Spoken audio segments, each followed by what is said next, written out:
Hello, ka-electronics. Gumawa ako ng DIY test light ng electrical. Ito po yung kanya, yung diagram niya.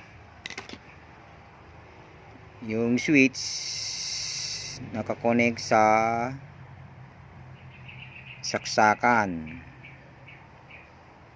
Yung isang linya ng switch nakakonect sa bulb.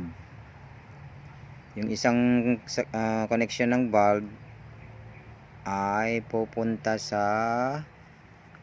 line 2. Tapos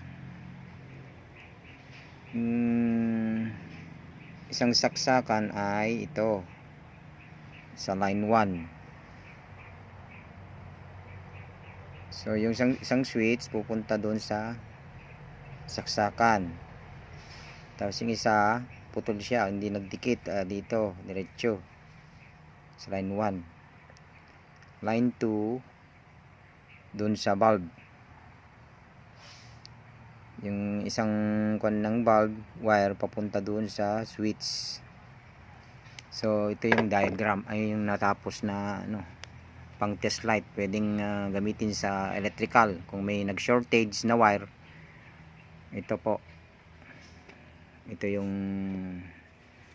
wire papunta dito sa bulb. Tapos yung isa, itong wire na to sa saksakan pupunta dito sa saksakan. Tapos yung dito, yung puti nakakonect dito sa kabila. So ayun yung switch nya, saksakan. So ito yung saksakan nya, i-connect natin mamaya doon sa saksakan para malaman natin kung itest natin kung pwedeng mag shortage o hindi. So ito yung schematic diagram ng test light ng electrical kung may shortage. So subukan natin na saksak natin dito sa saksakan. So may kuryente na yan, dumadaloy na yan. So big sabihin kahit na i-on off mo, kasi kung pa yan, walang load, walang short circuit yan dahil dito open wire, open yung kon dito, hindi nagdikit.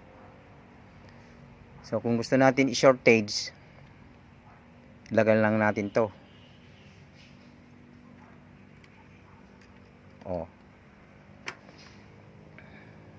So makita natin na may shortage. Pwede rin pang test sa mga kwanto, sa electrical, kung may shortage yung wire sa circuit. Siyempre may shortage yan, mag-ilaw yan, test light.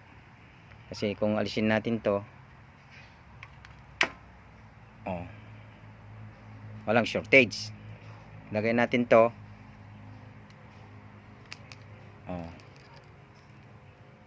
diba? May shortage.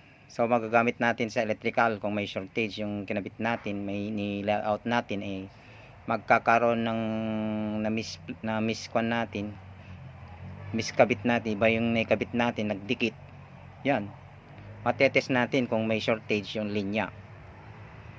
So ganun lang, pang test light kung may shortage sa electrical.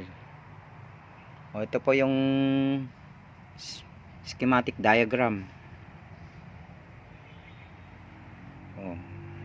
Sundan nyo lang yan, makakagawa na kayo ng test light, DIY test light for shortage electrical wire sa kung nagkakabit kayo ng wire, mga ka-electrician. So yan lang po, salamat.